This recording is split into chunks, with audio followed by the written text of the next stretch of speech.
Hello and welcome to my channel once again. Well, today we're starting another cabinet project. If you remember, there were 3 cabinet projects that I was planning on. One's down, woohoo! And this one's number 2. This is the China Hutch. This is a China Hutch that I also got for free on Facebook Marketplace, believe it or not. It's in great shape and it's kind of solid wood, so couldn't ask for anything better. And I really needed it because I've been collecting more and more plates and more kind of tablescapes kind of stuff. So I really needed the space to have that really laid out. And I had never had a real hutch. So I feel very grown up. Oh my God. Anyways, so what's going to happen here, and if you haven't caught it, there is a plan with me video where I kind of go through all the details and I show a little SketchUp model that I did of it so you get a better idea what it's going to look like. But basically, this one, I'm not going to go crazy and make anything new. I was going to make new doors because these kind of doors, I just don't like this kind of super, I don't know, very detailed kind of paneling. I wanted to go a little bit more contemporary, a little bit more modern. So I don't like that. I was going to make new doors, but keep them the exact dimensions. I'm not changing the dimensions like I did with the other one where I kind of put a door where there wasn't one. It was more complicated. In some ways, this is going to be more straightforward, but you know how it is. It's always, surprises. So what I decided to do, I went to the store to check for wood. I know that this time, the other doors that I made for the other cabinets were only 1/2 inch. This one's being that I'm kind of replacing these. I wanted to keep to the original 3/4 inch because, they fit really nicely. So I went to look for 3/4 inch oak or something like this. It was going to cost me like $100 to kind of just make those 4 kind of identical kind of size doors. And I was like, ugh. Does it have to cost that much? So the brain started working, you know how it is. The brain started working and decided that maybe what I can do is just take these doors off and flip them and just use this side. And I'll show you in a sec what it looks like. But that would save me a lot of money. And also time, because I don't have to make them and cut them or any of that. I mean, I will have to fill holes. And sometimes the holes, even when you fill them, because of the stain, it's not perfect. So I'll have to live with that. That's the one thing. But other than that, might be worth a shot. And because again, I'm going to do the same color that I used for the other cabinet, which is a coffee stain for the body. And the doors are going to be the walnut color. So these doors are going to be walnut. I think I'm going to go ahead and do the walnut also for these doors. I'm going to take this as well off. I'm changing the hardware and want to also change the hinges. Again, these hinges are very traditional and they're not so much my style. And this little kind of a detail that, as pretty as it is, I don't know if it'll go with the vibe, that I want to create. So I might take that off. I think it's going to be pretty easy to take off. But I'm going to leave, the crown and all that, which is still kind of very traditional. I mean, so it's not going to be like a super modern, contemporary, sleek kind of piece. Like the other one has more of those kind of lines. This one's going to be more in between. It's going to be more maybe transitional at best. But at the very least, a little bit more toned down, just because it won't have this element, this kind of very curly Q kind of elements in here. So it's going to be a little simpler in that regard. But again, everything else is going to stay.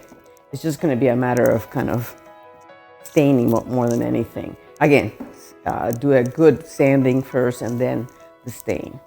So the first step is going to be to remove all the doors.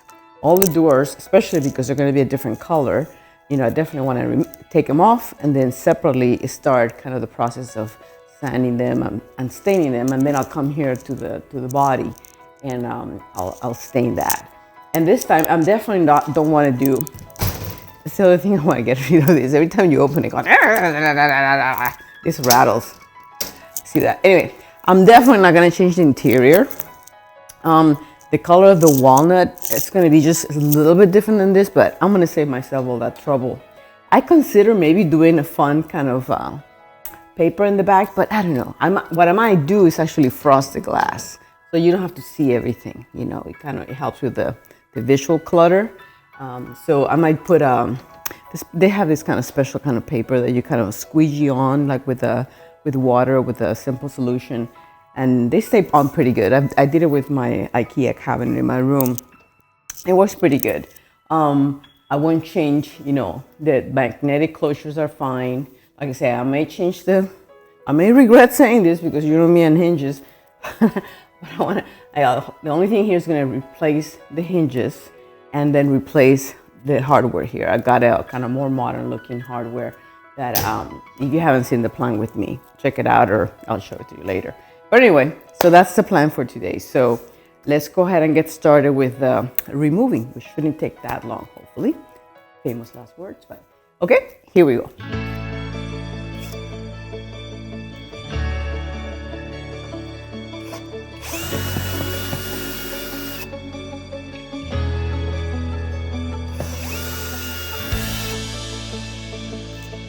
Okay, first one done. Repeat, repeat.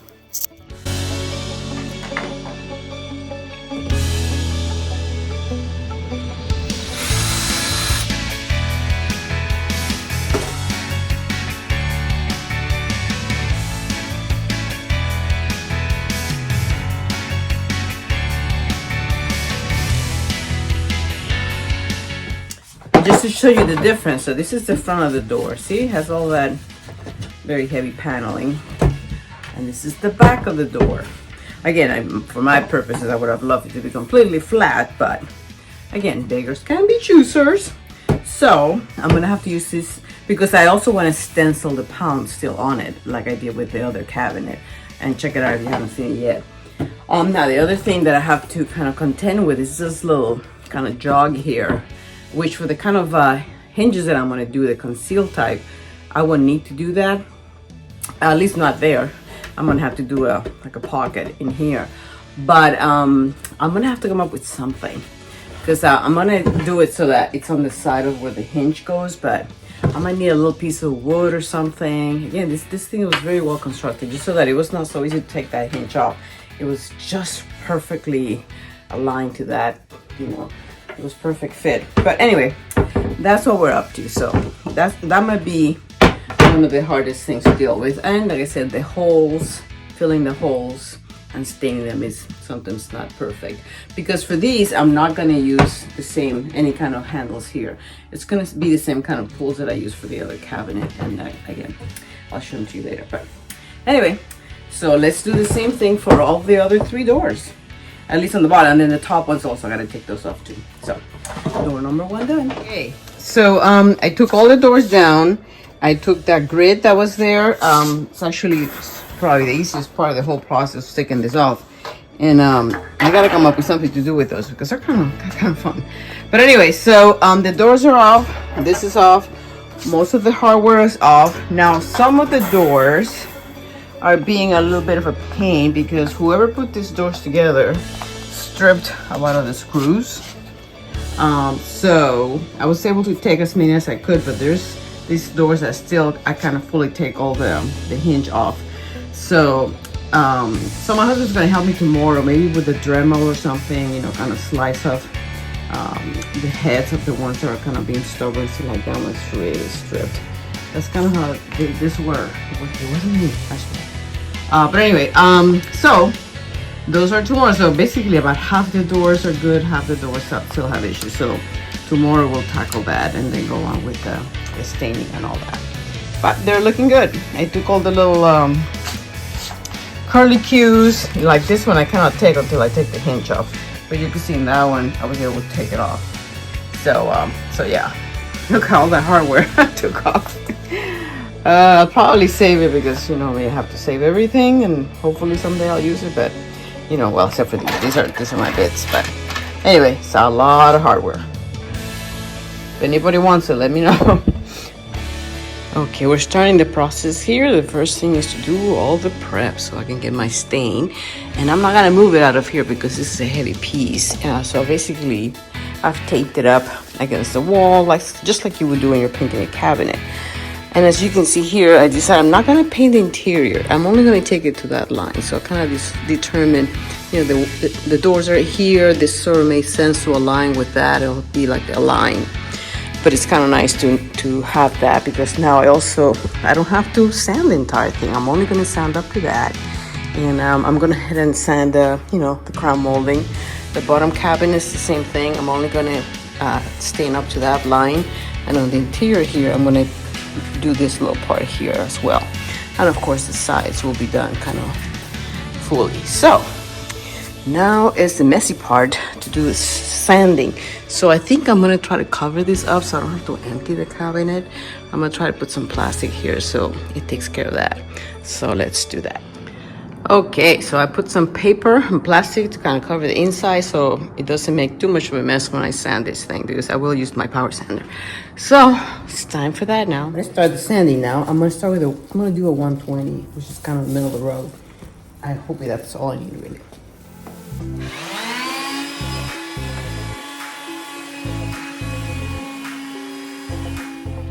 Okay, everything has been sanded and cleaned out. And now it's time for the stain. So take a good look. It'll be the last time that it'll be this color. Okay, here it is. All stained with 2 coats. I'll probably do a little bit of touch up here and there, but for the most part, it's pretty good. I went ahead and actually rolled with the foam roller, the second coat, because it gave me more kind of even coverage and kind of deeper coverage, which is what I wanted, because I wanted to look like the other cabinet that I did. So there you go. And the doors are going to be a different color. A little closer to actually what's the interior color. Not quite the same, but it'll probably be a little bit like that. So it's going to be like a 2-tone cabinet, which is what I wanted. So there you have it.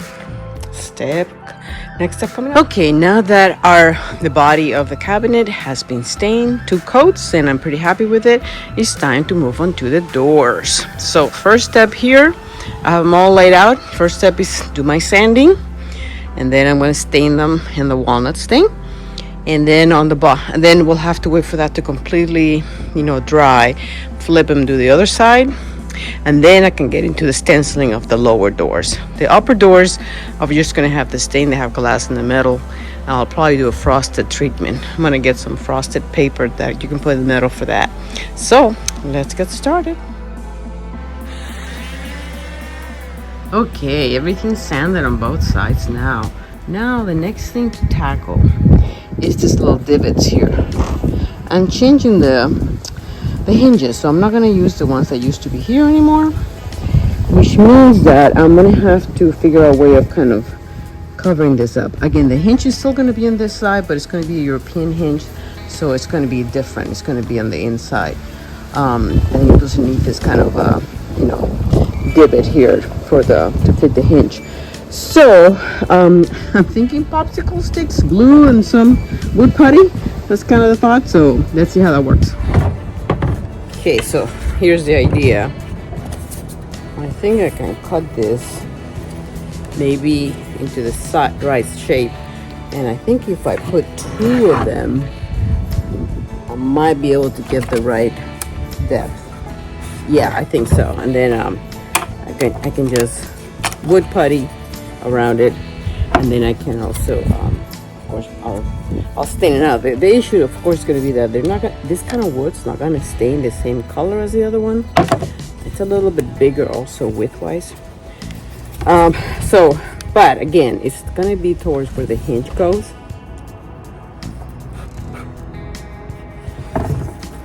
Okay, so I cut the 2 pieces.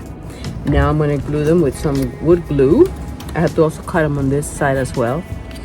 And then I'm going to sand them up. Actually, I think first I'm going to put some wood putty, because I'm going to wood putty a few of the areas. So I'm going to wood putty and then sand it up. So let's glue them up. Okay, I put all the little pieces of popsicle to kind of make the divot. Now I need to put some wood putty, wait for it to dry, and then I'll sand it all again. I should have went ahead and put 2 on these, but then I realized, I only needed 1. But I think I can sand the top one off. That's just sand pretty easily. Okay, so putty time. Okay, I've sanded all the doors, front and back, and cleaned up all the sawdust. So now I'm ready for doing my stain. And remember, these ones are going to be stained a different color than the body of the cabinet. These are going to be the walnut color. So and then hopefully I'm going to figure out how to stencil kind of leaves just like I did in the other one. Of course, it's different because I have this edging, so I got to think about that a little bit further. I don't know if I want to kind of ignore it or I want to just use the center. I got to think about that still.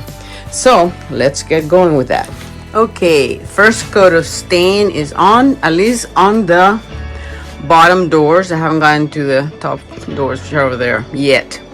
And I was hoping I could get away with one coat, but I don't know if you can tell, but it's hard to get it really non-streaky because it's so jelly kind of thing. So it's going to require a second coat, and then I still have to do the other side, and I still have to do the other four. So it's a process. We'll get there eventually. Okay, here we are continuing. Now we're in the process of putting on the hinges. After much going around and trying a multitude of hinges for the upper and lower, I ended up with quite a combination. I have like 3 different hinges. For the upper doors, these are the glass doors that go in the top part of the hutch. I ended up going with this, they're called non-mortise hinges. Basically, the initial ones were regular little butt hinges and they were mortise in. But I don't know if you remember, I ended up covering up all those little mortises because I thought I was going to use the other kind of hinge, the European hinge. But I couldn't make those work, and this is too narrow for those. So I'm going to have to do these, but at least they're a little bit more decorative, and they'll go with my brass kind of handle that I'm going to put in the doors.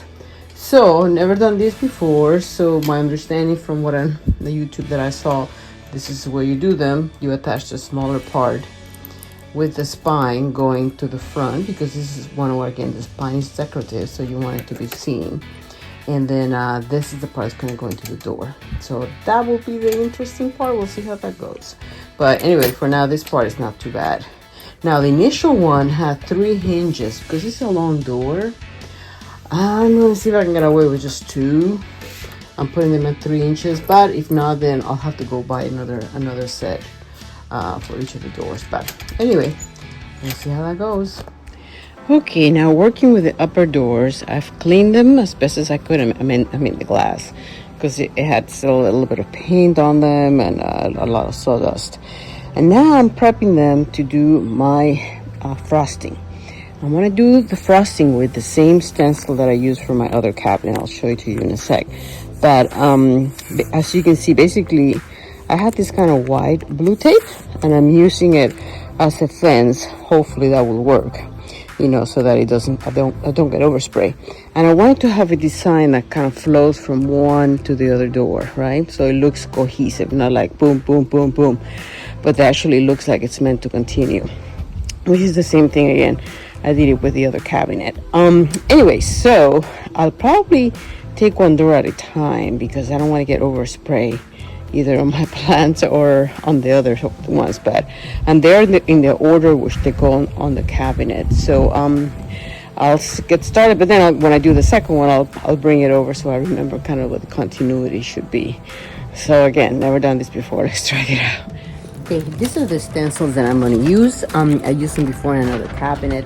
They're all different, so I have to kind of pick and choose my faves. I tend to feel that those that have too much area to cover are harder to look right, but this is a whole different medium, so who knows how this will turn out. So here goes nothing. I'm gonna do one first, see what happens, and they could be used either way. I think I'm gonna tape him in place. Okay, I put also some extra tape to make sure that the glass, in the places that I know this is going to get closed, I want to make sure that the glass doesn't get frosted where I don't want it to get frosted. You know, we're going to layer all these different leaves in different configurations, so I want it to be the way I want it to be. I don't want to have any extra stuff where we don't want it to be.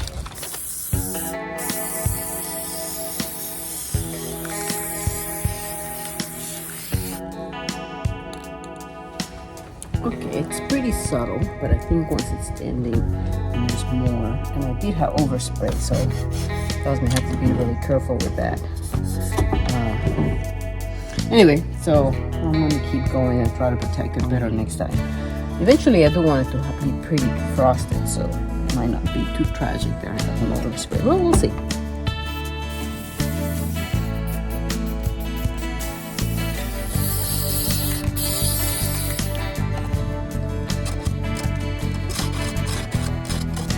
Okay, so my first idea didn't work as you saw, but I was able to clean it all out, so that's good. You know, I usually use either Glue Gun or alcohol. Sometimes works really well at taking things off.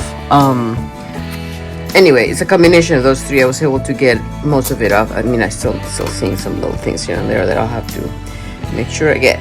But anyway, I came up with another idea. When I used to, I took a class in college for art, and we did some etching. And the way we would do our basically our pattern for etch or stencil was actually with regular contact paper. We would draw the design and then carve it out with a what do you call that, X-Acto knife, and then basically then do the sandblasting on it. In this case, I'm going to use the frosting. So what I'm going to do is, if you saw my other cabinet, you might have seen that I made this sort of practice run with my stencils to create a design. So what I'm going to do is I'm going to use the same design and repeat it. So that will give me I'll exactly know. And also it'll be easier because I was having a hard time with stencils. I didn't want to cut them and they were not fitting well. I was having to bend them, and that wasn't going to work.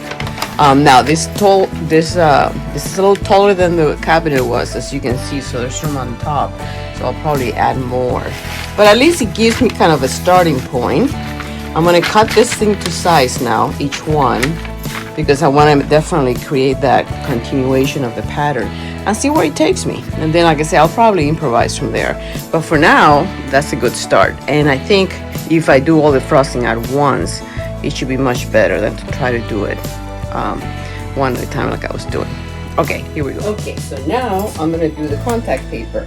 Back in school, when we used to use clear contact paper, but really contact paper is contact paper.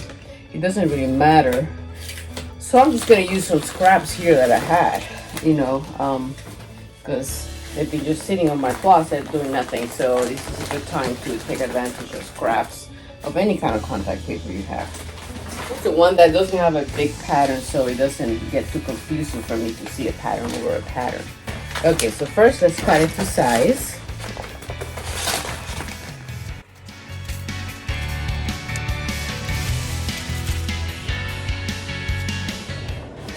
Okay, so now we got the contact paper in. Now we got start our stenciling. And this is my reference, right? I'm using this just as a reference. I don't have to really use it for anything else. Get my stencils here, basically doing this like that. And in this case, all I'm doing is I'm just gonna, with a Sharpie, I'm just gonna mark it up, and then I'm gonna cut it.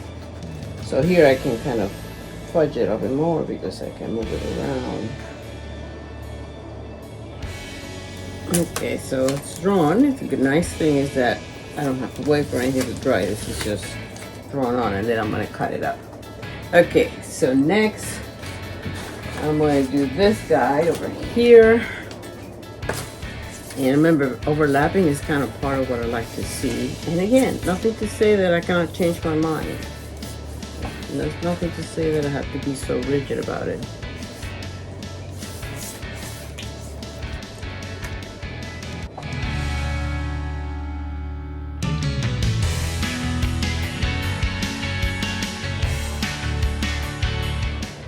Okay, well, I finished kind of coloring it in, or stenciling it in, and I have to kind of take some liberties because I want to, whatever you see the cutouts, that is what's going to get frosted. So, and I want it more frosted than not.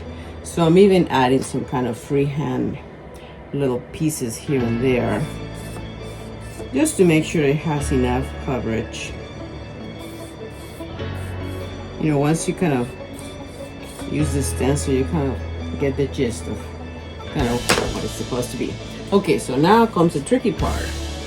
Let's cut it out.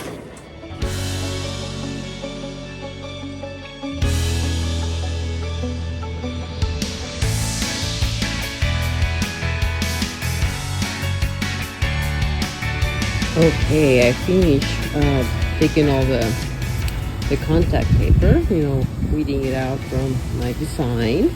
So now I'm ready to try to give this a frost. I learned from the last time that I should be really light touch, otherwise it does puddle. And here it might be a little bit better because I have better adhesion of my stencil in this case, since it's all, but still though, I better be a little subtle with this. So let's give it.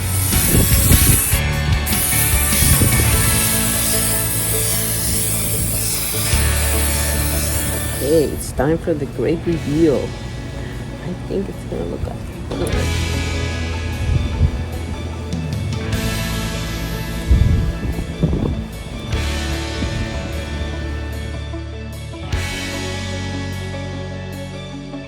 okay, so I finally finished doing all the stenciling and carving on all the remainder 3 doors. This is the one that was done, but I had to do a little touch up. So now it's time to do the frosted spray, and after that I'll go ahead and take all the contact paper off and we should be ready to install the doors. Let's go.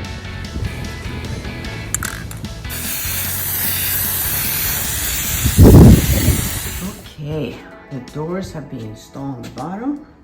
As you can see, I reversed the doors because I wanted more of the smooth side for the front, and I have to do some sanding and some adjusting to make sure that would work with the new hinges. You can see all the new hinges here. You can also see my boo-boo. I put the whole roll in place and I have to do it again. But anyway, you can see there are the new European hinges that I was able to put on the bottom. So it's a nice upgrade to the plain simple butt hinges that I used to have. These are the new pulls. These are actually finger pulls, but they're actually large kind of finger pull. And they're gonna be here on the edge. So this cabin has 4 doors on the bottom.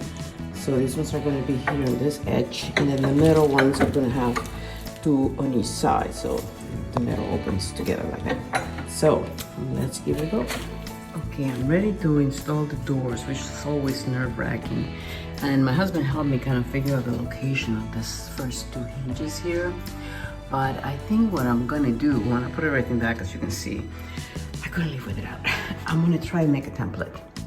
I'm gonna make a bottom template and a top template of where the holes are gonna be, because we find it really not as easy as you would think to on this dark part, partly because they're a little inset, they're not flush, they don't go on top of anything, so it's a little tricky. So let's see how this works out. So I mark where I can put this on the frame, and then I've marked my top hole that we have already done before. And then based on that, I'm gonna make 2 holes with my awl to make it work. The doors are finally in. Now I have to clean up everything and double check, probably give another little touch up. Look out for the things I got messed up. And then this project will finally be done. Okay, getting here on the home stretch of the cabinet. As you can see, the new pulls have been installed. I had to also install new catches there to make sure that they would close properly. No more like they were doing before. Those are all in.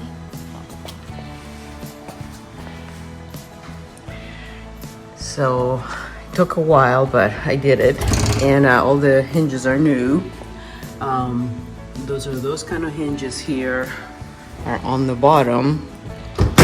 I have the new European hinges, which I had to get 2 different kinds because it's different whether it's this door, the 2 doors in the middle.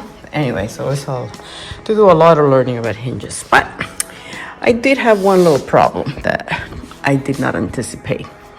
If you can see, my pretty stenciling has a lot of holes in it. Yep. So when I started cleaning the glass, I noticed that some of the stenciling I had done basically got eaten away by the Windex. So I'm gonna have to try to re-stencil it somehow. So that's what I'm gonna do now. I'm gonna try to do it by hand, like sponging it on, spraying it in a cup and see what happens, because I just don't trust just spraying this. So I wasn't expecting that it would scratch up so easily. So be careful you use that frosting spray. If you use your nail or anything, it just goes. So it's a little too easy to take off actually. So let's see if I can fix it. Okay, I need some tape to tape the stencil up. And this is the frosted spray that I used before. Actually, it's the same one, but see, I used a lot of it, so I have to buy another can. It looks like they just changed the branding, but it's the same thing. Okay, and what I'm gonna try to do is to think, instead of doing paper plate, which is what this is, I think I'm gonna cover it up with aluminum foil. Because I don't want it to, this is something that's very alcohol based, I'm sure, so I don't want it to basically get eaten up by the plate. So I'm gonna spray it in here, and then I'm gonna put the stencil up, of course, and then try to dab it from here to the glass. So wish me luck on that one. Okay, I take the first one. Let's see what happens. I think I can only do a little bit at a time here.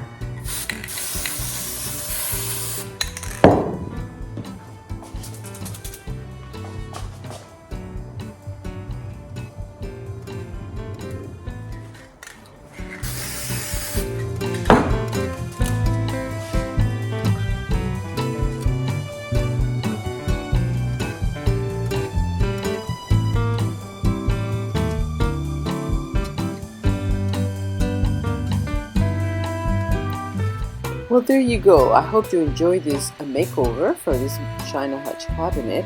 And yeah, I'm not gonna lie, it was actually a more challenging project than I anticipated, with hinges being difficult and the issue of the frosting and the stenciling being difficult. I'm still gonna fuss with it a little longer because, you know, it's never good enough. But again, that's what happens when you try something that you've never done before, right? Things are gonna go wrong, but what happens at the same time is you're gonna learn a lot. And I ended up learning a lot about hinges and frosting and things like that. So anyway, thanks so much for watching, and I hope you come back for the next adventure, makeover, whatever it may be, because I love having you here. Until the next time.